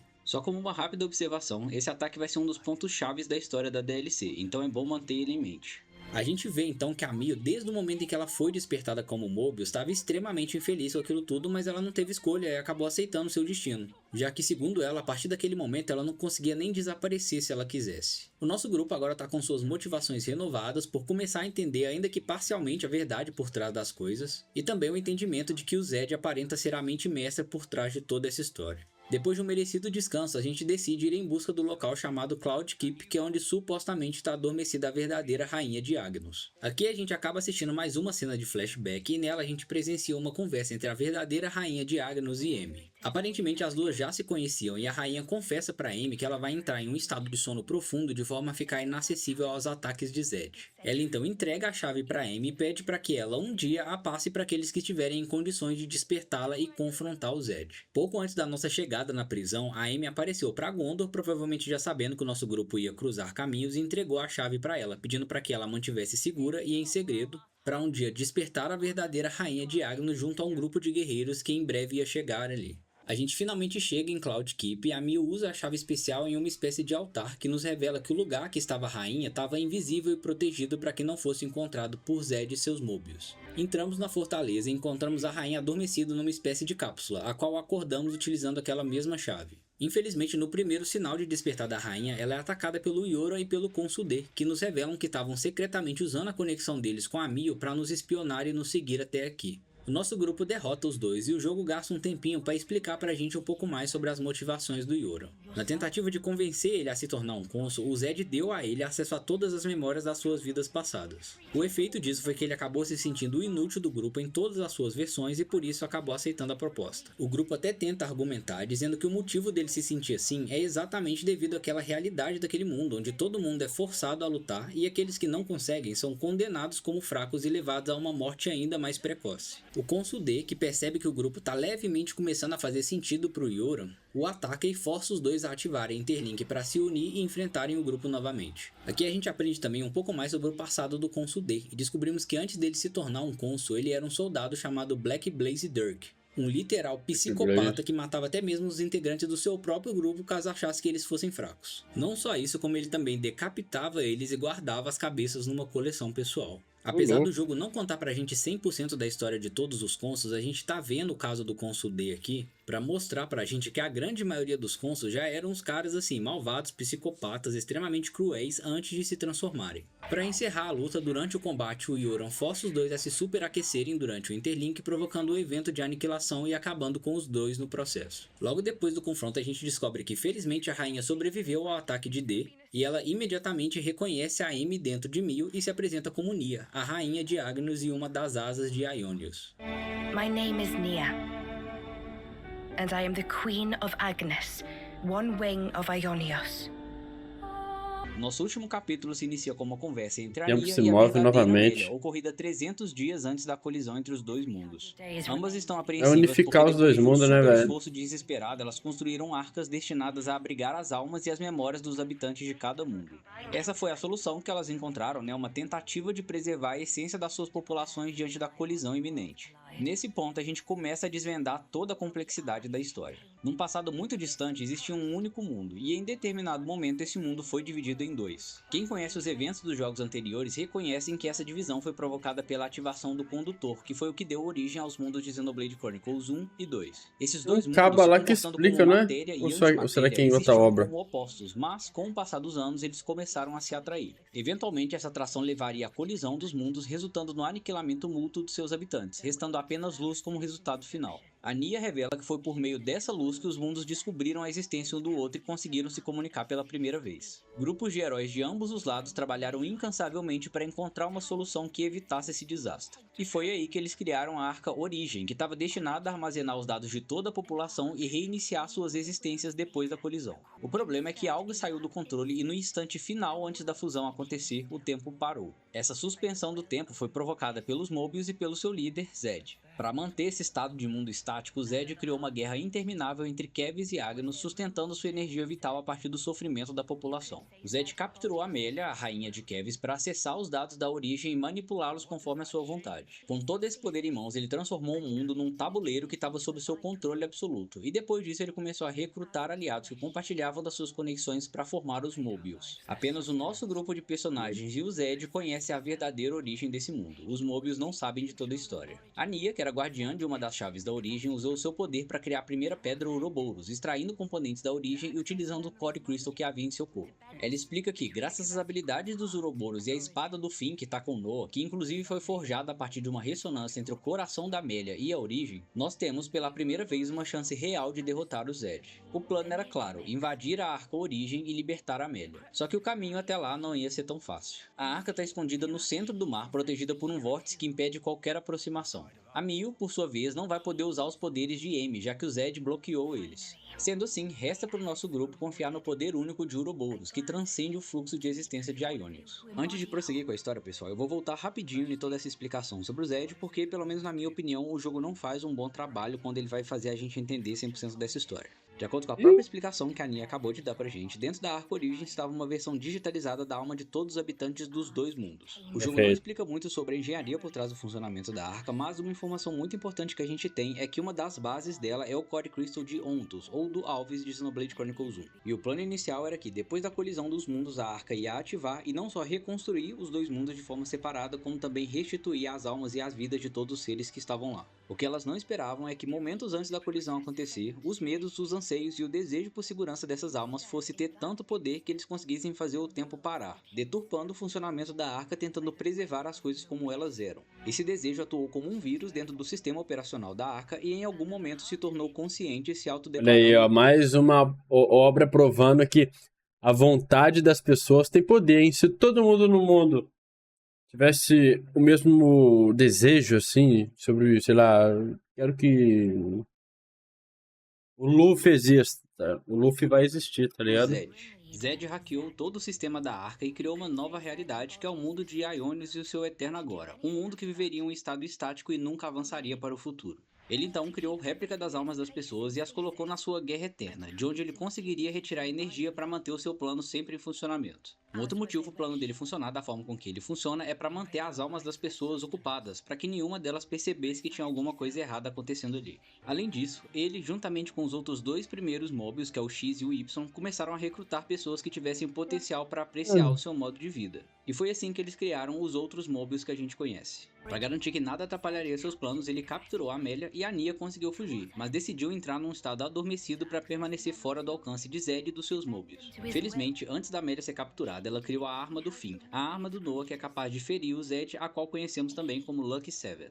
Agora, com todas essas explicações fora do caminho, bora continuar a nossa história depois de Cloud Keep. Saindo de lá, a gente volta para a cidade e o grupo busca pelo engenheiro Nopon Semon, que vai ajudar a gente a construir um barco capaz de resistir ao vórtice. Enquanto isso, a Nia fornece pra gente detalhes muito importantes sobre como desativar as barreiras em torno da arca. Ao retornar para o castelo de Keves para buscar uma peça essencial para o barco, o grupo reflete sobre os Mobius e a sua incapacidade de retornar para o ciclo depois da morte, e isso alimenta o medo existencial deles. Agora, com o barco finalmente concluído, eles partem em direção à origem. Superar as defesas da Arca não é uma tarefa fácil, mas com o apoio das colônias que a gente libertou ao longo da jornada, a missão se torna possível. E na medida em que os mobs intensificam os ataques às colônias, o grupo finalmente consegue quebrar as barreiras da Arca e se preparar para enfrentar o seu núcleo. Dentro da origem, nós mais uma vez encontramos N, que, no meio da sua dor e desespero, é incitado pelo Zed a lutar. Depois de uma batalha intensa e um diálogo bem emocional, o N é convencido a abandonar sua posição entre os moblins e em um ato de redenção ele se une ao grupo, sendo absorvido pelo Noah. Depois disso, a gente finalmente liberta Amelia e ela nos revela que o Zed é a personificação dos medos e incertezas, que está sendo alimentado pelas emoções negativas dos habitantes de Aionios. Com a ajuda dela, o grupo segue para o núcleo da Arca e no caminho a gente enfrenta os mobiles X e Y antes de finalmente chegar no Zed. Nesse confronto final, o Zed revela sua visão distorcida, já que ele acredita que a humanidade deseja sim viver nesse eterno agora. Ele é obcecado pelo controle e pelo sofrimento alheio, mas o grupo, determinado a construir um futuro livre, enfrenta ele com tudo. Durante a luta, a espada de Finn, que tá com Noah, revela a verdadeira essência do Zed, que é o medo do desconhecido. Melia e Nia retomam o controle dos seus castelos, unindo forças com um grupo para essa batalha final. No meio da luta, N e M reaparecem e se sacrificam para nos ajudar a destruir Zed, acabando com a sua existência de uma vez por todas.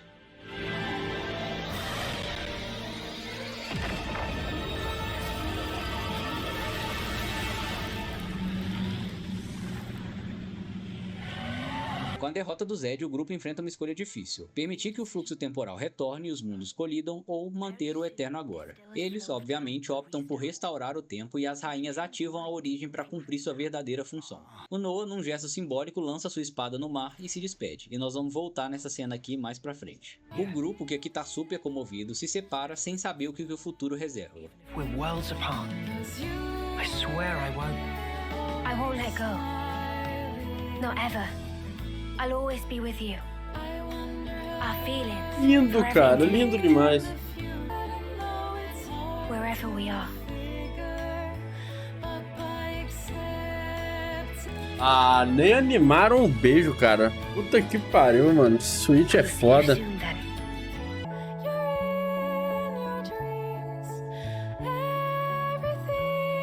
A Nintendo tem que acabar.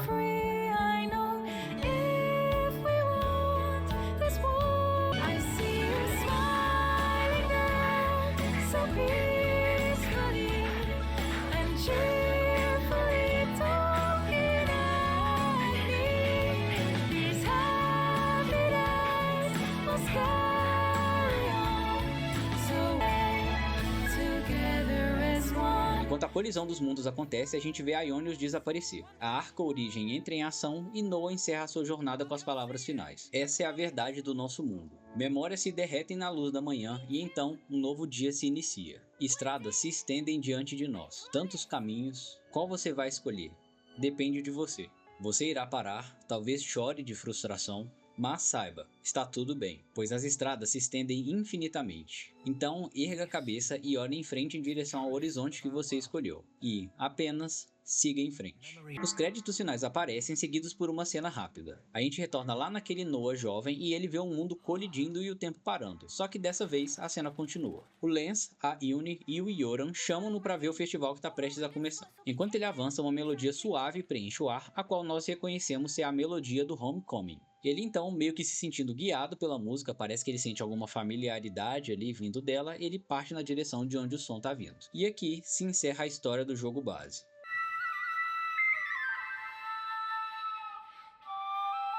E assim, encerramos a primeira parte dessa incrível história, pessoal. Para não correr o risco de ninguém perder o ritmo, eu não vou me prolongar aqui com comentários, então bora começar a história da expansão Future Redeemed. A expansão Future Redeemed começa com uma cena intensa e inesperada, onde a gente vê Shulk, Rex e o Zed, o grande vilão de Xenoblade Chronicles 3, juntos enfrentando uma versão super poderosa de Alvis, que para quem não lembra é aquela figura super importante que a gente conhece lá em Xenoblade Chronicles 1. Esse confronto imediatamente estabelece o tom então é no 1, o cara que eu falei lá que explica as paradas lá, uma figura importante, é no 1. Lá em Xenoblade Chronicles 1. Que era aqui, mas esse é no 1. confronto imediatamente estabelece o tom épico e crucial dessa narrativa. A cena se encerra e em seguida a gente é transportado para uma floresta, onde vemos dois novos personagens, o Switch já tá gagalando lá, olha aí, ó.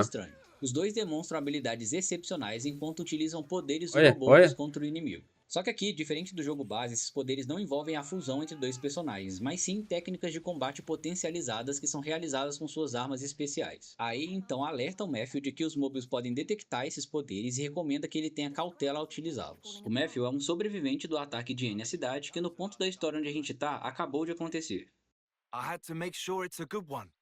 Leaves a bad taste otherwise. Ele tá em busca de outros sobreviventes e a Ei tá auxiliando ele nessa missão. Durante a noite, o Matthew relembra a trágica noite do ataque de N, onde o seu avô foi morto diante de seus olhos antes que uma explosão o deixasse desacordado.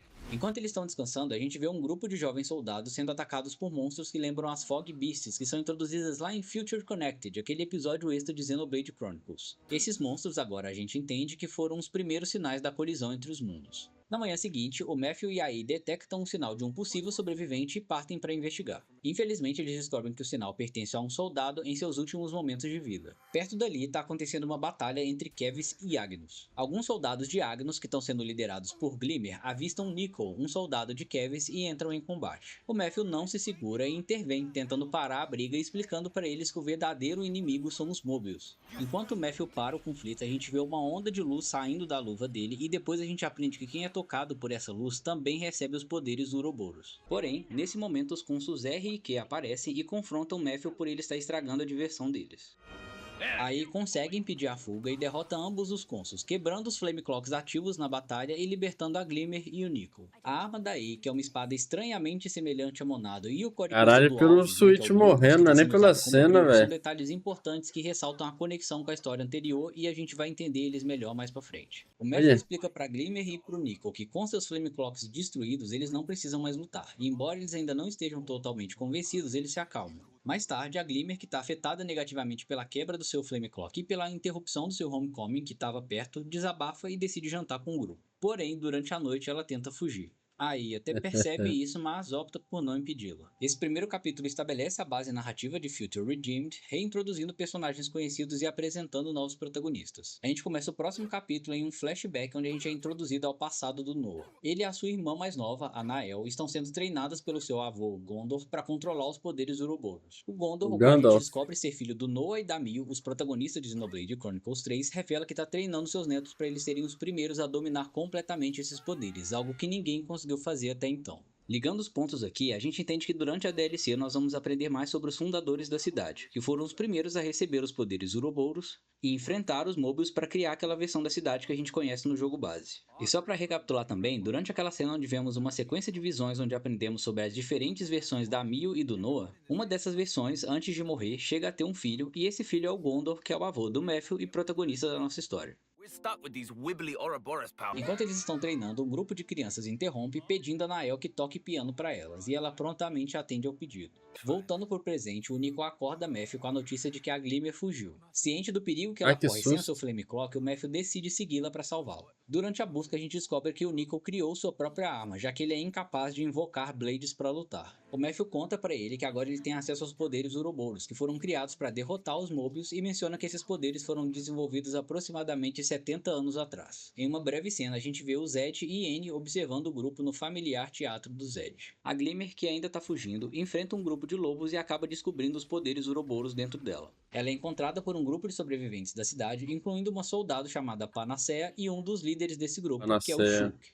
Eles então capturam a Glimmer. O Nicol começa a se abrir com Matthew, que se desculpa por ter retirado ele da sua colônia sem explicar as consequências. O Shulk interroga que eu já ouvi essa palavra, velho. Colônia Gamma, mas ele não reconhece a descrição que ela dá do Matthew, sugerindo que os dois não se conheçam. O Shulk então revela que ele e o seu grupo são chamados de os Libertadores, e eles estão buscando sobreviventes do ataque da cidade. A Glimmer, que até o momento ainda não embarcou na história dos nossos personagens, recebe um sinal de comunicação da colônia Eta de Agnus e foge para encontrar com eles. Porém, como ela ainda não sabe de toda a história, ela chega no gigantesco Ferrones da colônia e é atacada por ele por ser uma pessoa perto dos provavelmente. O Shulk salva ela no último momento e questiona o cônsul sobre o ataque, mencionando um trato de paz que ele fez com o Zed no passado. Matthew e Ei alcançam Glimmer e Shulk, unindo-se à batalha contra o cônsul e deixando ele praticamente derrotado. E aqui a gente tem a leve impressão de que o Shulk reconheceu a Ei. Depois da primeira parte da luta, o cônsul desperta um segundo Ferrones e une ambos para dobrar o seu poder e atacar o grupo. A Glimmer é salva de um ataque mortal pelo Rex, que chega aqui fazendo uma entrada épica e consegue defendê-la.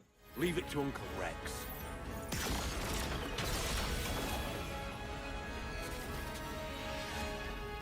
Aí lança o Xenoblade assim, velho. Em 2026, o pessoal do Nintendo, caralho! Pô, 4K 60 FPS, muito pica, uma revolução. Sendo que. Inclusive, eu não sei se é verdade, velho. Aparentemente tá crescendo o número de PCistas, né? O pessoal abandonando os consoles e vindo pro PC. Tá foda, velho. Porque, cara, quem joga no PC, velho? Pô, isso tudo que os nintendistas estão aí, caralho, função de mouse, caralho, 4K.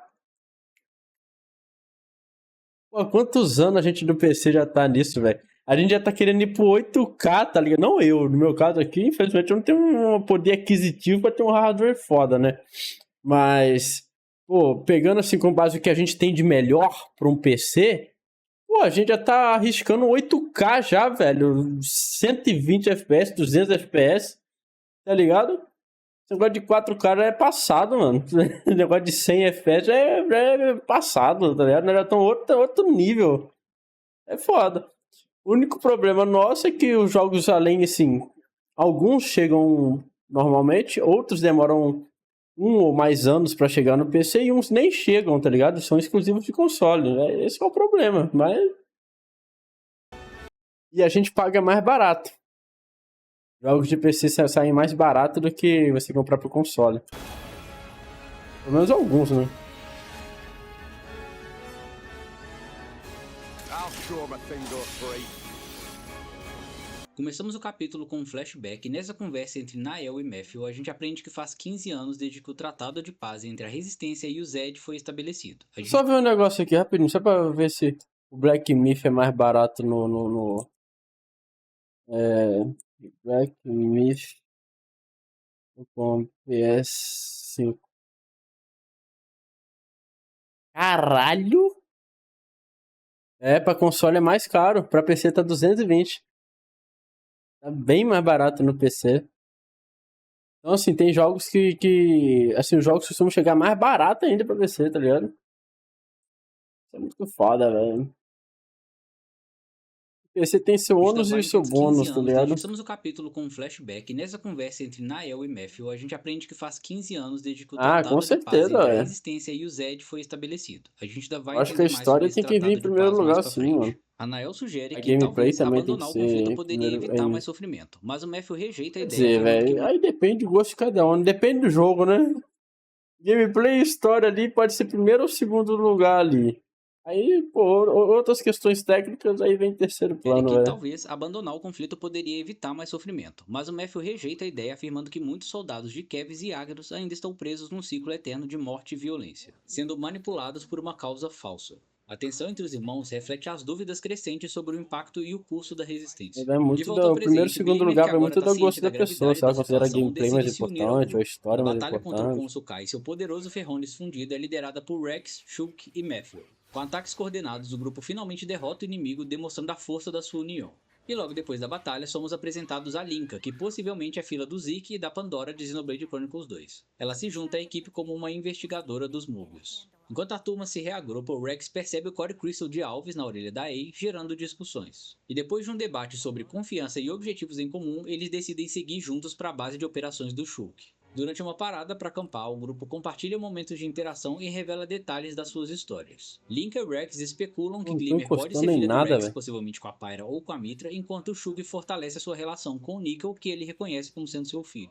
Na manhã seguinte, o grupo chega à Colônia 9, lar do Shulk de Xenoblade Chronicles 1, e aqui aprendemos mais sobre a vida da Resistência e o processo de reeducação daqueles que foram libertados do ciclo dos Flame Clocks. Uma breve conversa mostra Riku, aquele habilidoso Nopon ferreiro que entregou a Lock 7 pro Noah no jogo base, trabalhando ao lado dos Liberators. Pouco tempo depois, Shulk e Rex têm uma conversa privada refletindo no quão surreal é verem seus filhos lutando na mesma guerra que eles enfrentaram no passado. Durante a conversa, um grupo retorna de uma missão de resgate, mas sem sobreviventes, trazendo apenas pertences que foram encontrados no local. Entre eles, o Matthew reconhece imediatamente uma pulseira que era da Nael. Ele, Shulk e Rex decidem investigar o desaparecimento do grupo, embarcando numa nova missão.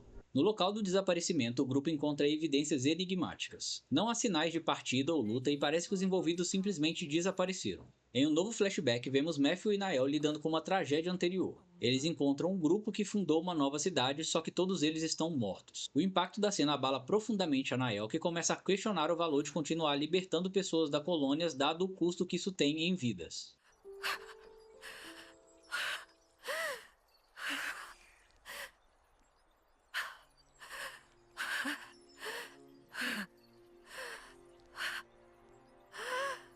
De volta pro presente, durante o jantar, Shook pede pro Matthew explicar o que aconteceu com a sua irmã. O novo flashback é um tanto confuso e caótico. Esse cabelinho mostrando fazendo um Aang X aqui me esfaqueando lembra o seu pai do avô, Sanguesung, Gondor. velho. Nos seus últimos momentos, o Gondor diz pro Noah que o futuro tá nas suas mãos e ele ativa o poder Ouroboros, causando uma explosão que afeta Nael e Matthew, deixando Não ele é de Mortal desacordado até Kombat. ele ser encontrado pela Aang. Mais tarde, numa nova conversa entre o Shulk, Rex e a Aang, a gente começa a entender um pouco mais sobre ela. Rex explica que enquanto Logos era um homem, Pneuma era uma mulher e Ontos, que era o Alvis, era neutro. A Aang revela então que durante o conflito na cidade houve uma explosão que separou Alvis em duas partes, Ei e Alpha. E a Aang reforça que sem a Pneuma e o Logos, o Ontos é só uma máquina extremamente lógica. E esse é o motivo daquela cena inicial onde a gente está vendo o Zed, Rex e Shulk juntos enfrentando o Alvis. O Alvis, que agora se chama Alpha, concluiu que o mundo estava defeituoso e pretendia apagá-lo para criar um novo futuro. O Alpha decidiu recrutar pessoas da cidade, que são pessoas que estão livres do ciclo eterno do Zed, para o seu novo mundo. Só que, justamente no momento em que ele está fazendo isso lá dentro da cidade, começa aquele ataque do N, que é um ataque muito famoso porque ele mata um tanto de gente e a gente conhece esse ataque pela primeira vez lá no jogo base. Durante toda essa confusão, Alpha acaba sendo atingido por uma explosão e a sua consciência, Ei, foi separada dele. A Ei concorda que todas as vidas devem ser salvas e por isso é que ela se junta ao grupo para impedir os planos de Alpha. A conversa é interrompida por um raio luminoso que desce dos céus, surpreendendo o grupo com a presença de Nael, a qual eles descobrem agora está possuída por Alpha.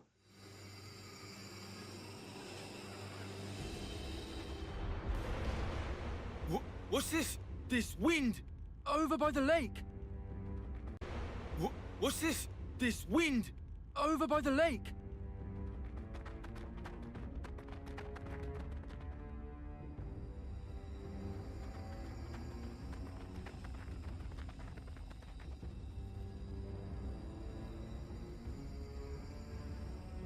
I've come to fetch you, Matthew.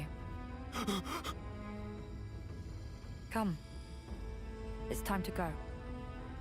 Antes de prosseguir, pessoal, vou só abrir um rápido parêntese para sintetizar todas as informações que foram passadas até aqui e ter certeza que todo mundo está entendendo o que está rolando. Para quem não se lembra, o Trinity Processor, que é aquele supercomputador que foi utilizado para criar os mundos de Xenoblade Chronicles 1 e 2, possuía 3 núcleos, ou 3 Core Crystals. Um é o Logos, que é o Malus de Xenoblade Chronicles 2. O segundo é Pneuma, que representa a fusão da Pyra e da Mitra, também de Xenoblade Chronicles 2. E o terceiro é o Ontos, que é representado pelo Alvis de Xenoblade Mitra, que é a filha do Asura, velho. Chronicles 1. O que a gente está aprendendo aqui agora é que o Logos representava caos, Pneuma representava o controle e Ontos era meio que um juiz e ele estava ali no meio dos dois agindo de forma neutra. O problema é que agora que esses Core Crystals estão separados, o Ontos, que é o Alvis, meio que se tornou uma IA extremamente fria e calculista. Ele viu o problema que está acontecendo no mundo agora, que é o Eterno agora criado por Zed, e ele meio que criou uma solução muito extremista para o problema. Então, juntando todas essas peças, finalmente a gente entende um pouco melhor o plano do Alpha. Naquela cena que a gente vê lá na abertura da DLC, ele está sendo derrotado pelo Zed, Rex e Shulk, e naquele momento ele percebeu que ele precisava de uma forma física para ficar ainda mais poderoso e conseguir completar sua missão. Isso porque, até aquele momento, ele existia meio que de uma forma metafísica nesse universo, ele não tinha carne e osso presente ali. Ele então escolheu o corpo da Nael, irmã do Matthew, como sua nova receptáculo, adicionando uma camada bem trágica para a história. O quarto capítulo começa com um flashback onde a gente vê o Matthew e a Nael enfrentando monstros em uma praia. A Nael encontra um misterioso Core Crystal no chão e ao tocá-lo ela escuta uma voz que a gente reconhece ser a de Alpha, que convida ela a moldar um novo mundo ao seu lado.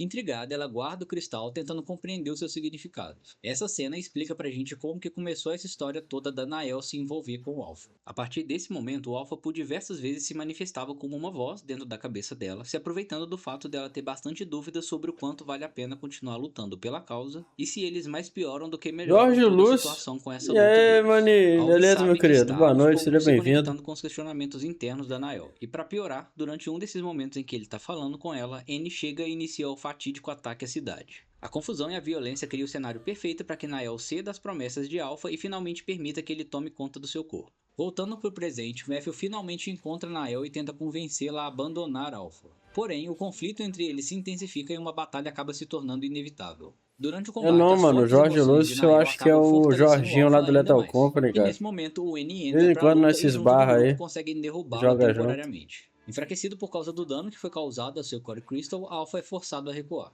Passado esse combate, uma reviravolta acaba acontecendo e a gigantesca Arca Origem surge nos céus. E é nessa parte aqui que o Matthew descobre o seu parentesco com N, adicionando ainda mais complexidade para sua jornada. Depois de toda essa confusão, Rex e Shulk reúnem um grupo e revelam a verdade sobre os seus mundos e como Aionios foi criado. Eles explicam que o Alpha, que agora está refugiado dentro da Origem, pretende levar consigo todas as vidas adormecidas para construir o seu próprio mundo. E também entendemos por que o Alpha escolheu a Nael como aliada. Por ela ser de Entendi. Agnes, ela acaba sendo uma descendente direta de Alrest, e por causa disso ela possui uma conexão natural com o Core Crystal do Alphys/Alpha. Além disso, como a gente já viu em algumas outras cenas, ela tem Inclusive, um não sei pouco porque dessa ela me visão chama de de um novo Manin, mundo que sendo que ressoa eu sou com os mais ideais velho. do Alpha. Glimmer e Nico demonstram determinação em lutar ao lado do grupo contra a Alpha, só que os Eu veteranos acho que é hesitam tipo um porque eles Aniki, acreditam né, que eles velho? ainda não estão Aniki. prontos para um combate desse nível. Diante disso, eles recorrem a Riku e a Pedra Ouroboros, que ainda está num estágio imperfeito. O Riku vê aqui uma oportunidade para melhorar a pedra, então ele entrega para cada um deles um comunicador especial, que vai ser capaz de registrar e transferir os dados das batalhas para fortalecer a pedra. Para testar a força da Glimmer e do Nico, nada melhor do que eles enfrentarem os seus próprios pais, Rex e Shulk. Durante uma luta bem intensa, ambos atingem seus limites e despertam um novo potencial Ouroboros, provando que estão prontos para a batalha final. Além disso, a energia gerada pelo combate foi tão intensa que acabou contribuindo mais do que eles esperavam para a evolução da Pedra Ouroboros. Voltando para o acampamento, Rico confirma que a pedra foi fortalecida e agora brilha com mais intensidade. Com tudo pronto, o grupo se une e parte para Prison Island, onde o confronto decisivo se aproxima. No caminho, Shulk revela um detalhe interessante. Ele perdeu a sua habilidade de prever o futuro depois dele recusar a proposta de se tornar um deus lá no final de Xenoblade Chronicles 1. Rico também aproveita o momento para fazer um comentário, menciona a lendária espada Lux 7 e solta uma frase enigmática, dizendo que todos estão ali. Voltando para o presente, o Matthew enfrenta N num conflito carregado de emoções. N admite que recebeu ordens diretas do Zed para eliminar os catalisadores do plano do Alpha, mesmo que isso significasse massacrar todos os habitantes da cidade. Ele justifica suas ações como um mal necessário para proteger a visão do Zed sobre o Eterno agora. Os dois se enfrentam, só que no entanto Matthew não cede à raiva e ao ódio. Depois de derrotar Os o fins N, decide justificam os deixá-lo para meios. trás e continuar adentrando na Origem com o grupo, determinado a encontrar o futuro verdadeiro, livre das manipulações tanto do Zed quanto do Alpha. Só que, antes eles pudessem avançar muito, o Alpha reaparece atacando o grupo com uma explosão devastadora. O ataque é tão poderoso que teleporta todos para fora do local, separando-os temporariamente e criando mais obstáculos na sua jornada para acabar com esse ciclo eterno.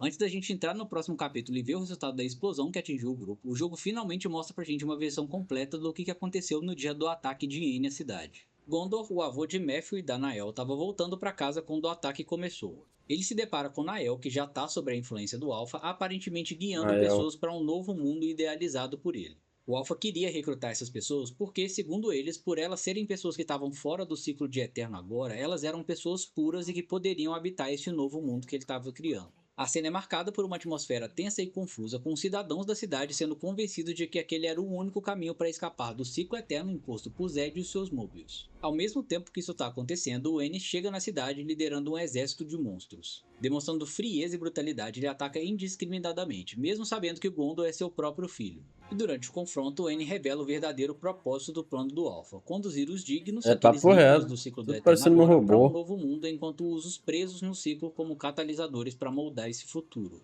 O clímax dessa Eu história ia falar que ocorre isso quando aparecendo Nael, que ainda IA, está mas parcialmente eu consciente, lembrei que enfrenta eles N são IA do determinada a jogo proteger mesmo. os cidadãos, mesmo que ela esteja meio que sob o controle do Alpha. No entanto, acaba sendo Gondor quem faz o sacrifício final, usando o poder Ouroboros para criar uma explosão que interrompe o plano do Alpha. É justamente essa explosão que separa ele em duas personalidades, Ei representando sua consciência e empatia, e Alpha, que agora é só uma máquina lógica dedicada à sua visão distorcida de um futuro perfeito. Nosso último capítulo começa com um cenário intrigante que mistura elementos de fantasia com a realidade. Estamos num local chamado Radamanthus Authority, onde Anael contempla o horizonte. Uma torre gigantesca se ergue além do céu, sugerindo uma réplica ou memória do mundo original do Klaus, conectando tudo o que está acontecendo aqui a esse grande universo da série Xenoblade. Rex e Shulk reconhecem a torre como a árvore do mundo de Xenoblade Chronicles 2, percebendo que estão dentro de uma memória armazenada na origem, Árvore do possivelmente do mundo. Alpha. Enquanto a gente explora a área, o grupo encontra Nael tocando piano. que é o numa nome cena dessa de aparente árvore aí, tranquilidade, velho? mas que tá carregada de Além de simbolismo. árvore do Tem uma mundo. rádio tocando no fundo e a gente vê legendas que estão destacando o que está sendo falado. Por causa da duração desse vídeo, eu não vou poder focar demais no conteúdo dessa rádio, mas é muito claro que ela está fazendo uma série de referências às séries Xenoblade, Xenogears e até Xenosaga. Existem uma série de teorias tentando correlacionar o que está sendo dito aqui com a história principal da série Xenoblade, mas pessoal, a conversa seria tão Yggdrasil complexa mesmo? que isso por si Caraca, só eu não renderia sabia um que outro vídeo Yggdrasil super é a longo. árvore O único dos ponto que a mundos, rádio não. menciona e que eu queria destacar É aqui porque é o essa lançamento árvore, de ela tem várias obras. Inclusive, ela é até aparece até lá em Berserk. Berserk tem também. espaçonave chamada Icarus, que faz parte do projeto de colonização interestelar Exodus. Isso, acredito eu, sugere uma forte conexão com todo o lance de exploração interestelar que está acontecendo lá em Xenoblade Chronicles X. Agora que a gente está muito perto de receber a versão remasterizada do jogo, caso essa conexão realmente exista, talvez eu faça um vídeo para discutir essa história toda mais pra frente. Voltando para nossa história, Nael compartilha seu desejo de um mundo onde todos possam viver em paz, sem guerras. Ela menciona que Alpha prometeu construir esse futuro perfeito, mas ele interrompe ela, revelando a verdade sobre os horrores do mundo do Klaus, que foi moldado por ambição e destruição. O Matthew também tenta argumentar, mostrando que o plano do Alpha não passa de uma repetição dos erros dos Mobius, onde eles estão tentando Sim. impor um futuro idealizado à custa de... Aqui, no caso de Berserk, eu não lembro agora se ela... Acho que sim. Acho que ela se conecta em outros mundos, eu acho. Ela é... Vocês devem saber. Acho que é Ganeshka. Eu não lembro o nome do bicho lá, que quando ele morre, ele se transforma naquela árvore lá. incontáveis vidas. Finalmente o Alpha aparece, reforçando a sua crença de ser um ser superior, capaz de reescrever o destino da humanidade com base na sua própria lógica. Ele declara que o mundo atual é defeituoso e precisa ser apagado para que algo novo e perfeito possa surgir. Tem um Kai também, né? Enfim, aqui também mostrou aqui. Enfim, tem muita obra, velho, que tem. Declara que o mundo atual é defeituoso e precisa ser apagado para que algo novo e perfeito possa surgir. É porque existe Yggdrasil lá em Tales of, mas em Tales of eu não lembro dela ser uma árvore que conecta os mundos, tá ligado? Mas é Yggdrasil. Chegou a hora do confronto final e agora nós enfrentamos Alpha, que utiliza os sentimentos negativos dos heróis contra eles, explorando suas dúvidas e medos. Durante a batalha, o Alpha absorve parte do poder de Ouroboros, colocando os heróis à beira da derrota. Felizmente, o N entra em cena e apoia o nosso grupo, e com a ajuda dele a gente consegue libertar Nael e enfrentar o Alpha novamente. Durante a luta, o Matthew consegue expandir o poder da sua luta de combate, revelando que o Core Crystal da Pneuma estava dentro dela. Esse poder desperta uma nova forma de Ouroboros que é semelhante às fusões que a gente viu no jogo base, só que aqui ela usa todos os integrantes do grupo. Com isso, o Alpha finalmente é derrotado, dissolvendo-se numa explosão de luz. Porém, o custo da vitória é alto, já que Rex e Shulk decidem se sacrificar para garantir que Alvis nunca mais perca o controle. Eles se unem a ele com a intenção de formar um novo processador Trinity no núcleo da origem, um ato que simboliza essa intenção de proteger eternamente o futuro. Until the time comes. Yes.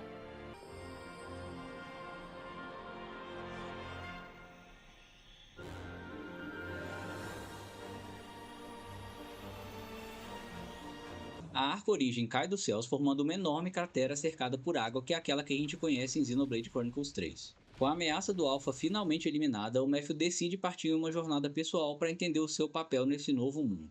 Enquanto isso, Nael, Glimmer, Panacea, Linka, Nicole e Rico assumem a responsabilidade de estabelecer as bases da nova sociedade. Nicole e o Rico começam a trabalhar na Pedra Ouroboros, investigando maneiras de replicar o poder da superfusão Boa noite, que a gente viu Alex na de batalha Niterói. final. Porém, eles mencionam as dificuldades em unir tantas pessoas, e é isso que vai dar origem àquele modelo de fusão Lá de em duas Flux só pessoas que a chegava gente vê 11 no jogo horas, base. viado. Nos momentos finais, a gente vê algumas cenas do futuro. Pô, a gente vai A ver fundação da Mononoke ou cidade Aranha tá em Verso? andamento, enquanto os personagens remanescentes refletem sobre os sacrifícios que foram feitos e os desafios que ainda estão por vir. Os O créditos Laí finais mentindo sobem, aí, velho. intercalados com É vislumbres foda, do final viu? de Xenoblade Chronicles 3, mostrando os dois mundos brevemente se separando antes de começar a se unir novamente. Entendi. E por fim, vemos uma estrela cadente cruzando o céu, simbolizando esperança e novos começos, encerrando a história com uma sensação de continuidade e conexão com o vasto universo de Xenoblade. E aqui se encerra a nossa história, pessoal.